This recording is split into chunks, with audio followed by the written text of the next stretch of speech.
name is Galka.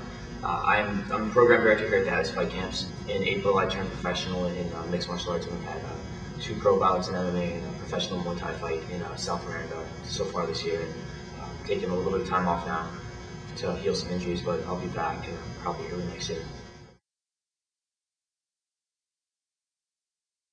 Brad had been involved in martial arts his entire life, doing Taekwondo, Kung Fu, Krav Maga, and just pretty much exposed to a lot of different arts. But what he set out to do, and this was back, I mean, it was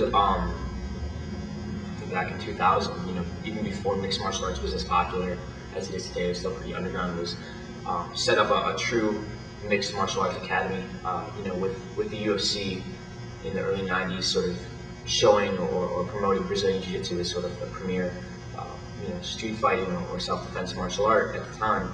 There was a lot of Brazilian Jiu-Jitsu academies, but I think Brad had the foresight to know that that's never going to be enough.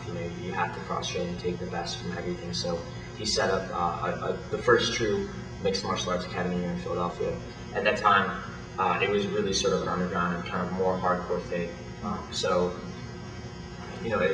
It's a tougher sell back then when you didn't have mixed martial arts being represented in the media and people seeing the benefits of MMA training for everyday life.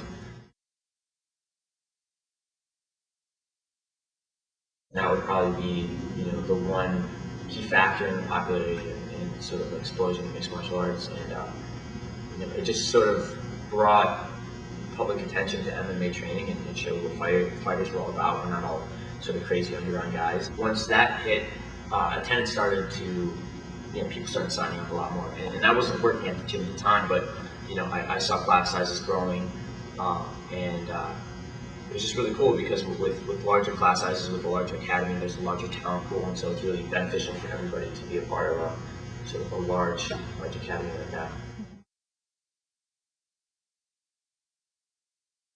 Really, what we're trying to do is make mixed martial arts training, and more specifically Brazilian Jiu-Jitsu and Muay Thai, kickboxing, accessible to everybody. I think there's still, despite the popularity of mixed martial arts, there's sort of this stigma attached to the sport where it is hardcore and a little bit crazy. So our challenge and sort of our mission is to really show people and bring people in that anybody can do it, and there's a lot more benefits and reasons to train other than learning to fight necessarily. There's fitness, physical fitness, well-being, stress relief, just fun as a pastime. And when we talk about getting people into shape, what's cool about martial arts training or any sort of sports training in general is that at the end of the day, you're learning a skill set and a trade.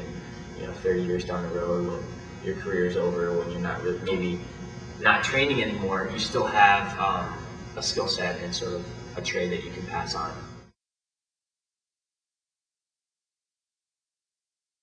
We compete on an amateur and professional level in Brazilian Jiu-Jitsu, Muay Thai kickboxing, and mixed martial arts. And a lot of our students or fighters will cross-train a little bit. So we're one of the few academies in the area that fields actually professional Muay Thai fighters. One of the cool things about our team is that we just take people who have the interest in sort of the time and the discipline. We can turn them into a professional fighter.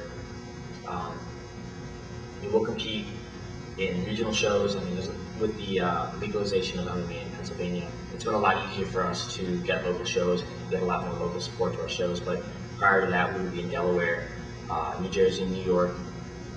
But this year alone, we've had guys fighting in California,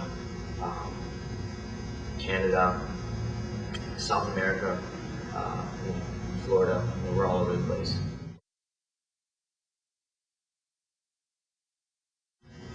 Whether you like it or not, you're going to leave this academy knowing how to defend yourself. And even if you're just here to get a workout and shed a couple pounds, everybody's going to leave here with authentic self-defense skills. And so, we take a lot of pride in that, and it would be sort of remiss on our part if, we weren't preparing our students for, let's say, the worst. The problem with a number of traditional martial arts schools is that somehow the training has been watered down to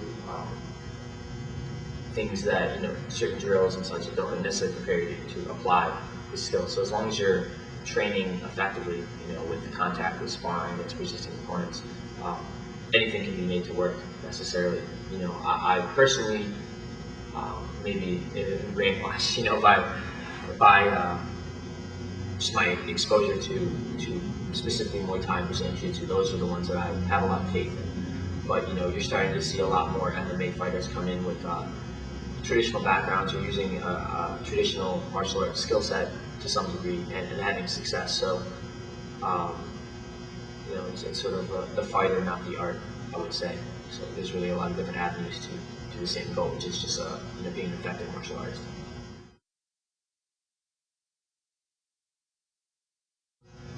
And in terms of anybody that just wants to get involved in martial arts or any sort of activity in general, it could be anything, it could be tap dancing, whatever you're interested in.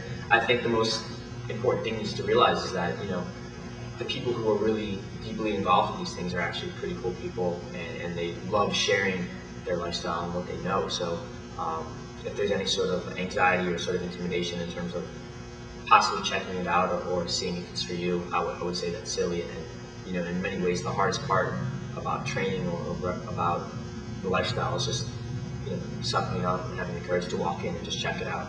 That's it. Seeing if it's for you. So I think mixed martial arts is not just a brutal sport or brutal lifestyle, but it's a very productive and very great sort of hobby or fitness sort of lifestyle to have.